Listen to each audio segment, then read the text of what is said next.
لو حد سألني كنت بتعمل ايه في السنة اللي غبت فيها عن القناة، الجواب بسيط، كنت بسمع فيديوهات أمنية عوض. هل جالك في يوم قبل كده فكرة إنك تسيب الدراسة؟ أنا فكرت. أمنية عوض هي صناعة محتوى عندها قناة على اليوتيوب، بس مش أي صناعة محتوى، لأن أمنية في نفس سني بالظبط. إحنا الاتنين عندنا 21 سنة، إحنا الاتنين بنكره الثانوية العامة، بنكره الأندر إيج، بنكره التحرش، وأخيرا جالنا اكتئاب. قبل كده تقريبا كل شخص في العالم جاله اكتئاب. بس قبل أي حاجة أنا شخص بشجع النسوية والذكورية والرأسمالية، يعني ما تزعلش من أي كلمة أقولها، معلش. أمنية بتعمل فيديوهات مفيدة جدا ولها هدف مش زي فيديوهاتي، وهنشوف شوية فيديوهات من عندها ما عدا الفيديو ده ممكن نشوفه عادي. الفيديو ده كاتبة فيه اتكلمنا في الكلام اللي ما ينفعش نقوله وطبخنا. هي كانت اما تهزر وما قالوش أي حاجة، لأن سمعت الفيديو ده 10 مرات وما لقيتش حاجة خالص. ليش يا ربي ليش؟ وانا بعمل الفيديو ده جالي نزلة برد وقعدلها 3 ايام مش راضية تمشي، فتقريبا هكمل الفيديو كده. فيديوهات أمنية حرفيا كلها حب وسلام نفسي، تحس نفسك كده في صورة جنة بس بتاع ناس كبيرة. جربت قبل كده تبيع في الشارع؟ جربت قبل كده تضرب نار؟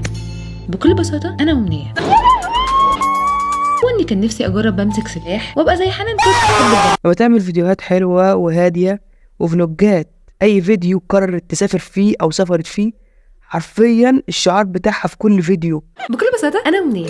بكل بساطة أنا أمنية. فيديوهاتها بسيطة ومفيهاش مشاكل. لقيت واحد عامل فيديو ومش فاهم غرضه ايه الصراحة. بكل بساطة انا مش امنيه، انا احمد. من شهرين بالظبط وانا بشوف فيديوهات امنيه. مش فاهم انا مالي، انت شفتها من كام شهر ولا من كام سنة، ودي مش شبه أمنية خالص على فكرة، خالص. ولو على السبوره امنيه فخير ربنا كتير. بص هنا حاطط مقطع فيديو لأمنية وهي بترسم قلب. انت عايز ايه يا عم؟ انت عايز ايه يا نجم؟ ربها على الرجاله اللي بتكتب، ونفسي اقابلها في الحقيقه. ايه عايز تقابلها في الحقيقة؟ بس اكتشفت في الاخر اني ممكن اعمل لها انترو زي دي. الانترو وحشة والرسمة مش شبهها خالص. What the f*** is this piece of الحقيقة هو حلو شوية. نيجي للحركة اللي أنا شايفها غلطة عند أمنية، وهي الفيديو ده. قصتي مع العلاج النفسي سبب اختفائي. بتتكلم في الفيديو عن إنها أدركت إنها كانت بتمر بفترة صعبة ونفسيتها ما كانتش تمام قوي. بكل بساطة أنا أمنية، وأنا بتعالج نفسيا، بروح لدكتور نفسي من فترة طويلة وبشكل مستمر. غلطة أمنية مش إنها عملت الفيديو، لا خالص، لكن الغلطة إنها عملت لقاء مع قناة أول مرة أشوفها اسمها ETC. عارف كلمة إلخ أو إلى آخره اللي كنا بنكتبها في التعبير في آخر الفقرة؟ هي القناة دي اسمها كده. منزلين على يوتيوب 62,000 فيديو حرفيا والله العظيم. يعني عندك مثلا 7 فيديوهات هم كلهم قبل 7 ساعات، و5 فيديوهات قبل 8 ساعات، و6 فيديوهات قبل 9 ساعات، وهكذا. يعني حرفيا فضحوا البنت الغلبانة، ويا ريت بيجيبوا مشاهدات شغالين في القناة هم اللي بيسمعوا الفيديوهات.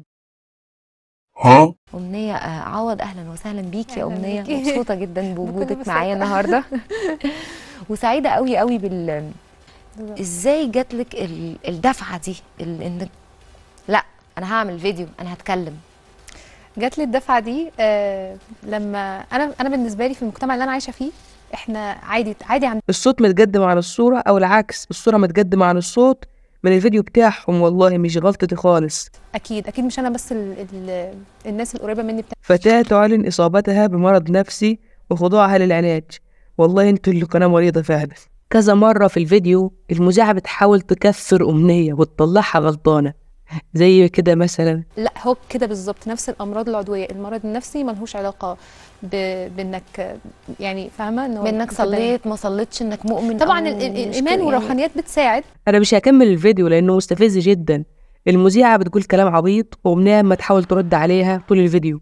طبعا انا مش بقلل من الامراض النفسية خالص، بالعكس ده انا هعمل فيديو كامل واحكي فيه عن تجربة مع الامراض دي، وندعو الله أن يشفي كل مريض، وإن أمنية ترجع تعمل فيديوهات حلوة تاني. وأمنية فعلا نزلت فيديو عن فوائد الاكتئاب، يعني الحمد لله. الوقت أنا مش هقدر أطول في الفيديو أكتر من كده بسبب الإنفلونزا، ولكن خير إن شاء الله نعمل فيديوهات كتير تاني. الوقت لو الفيديو عجبك اعمل لايك واشتراك، واشوفك في فيديو تاني. سلام.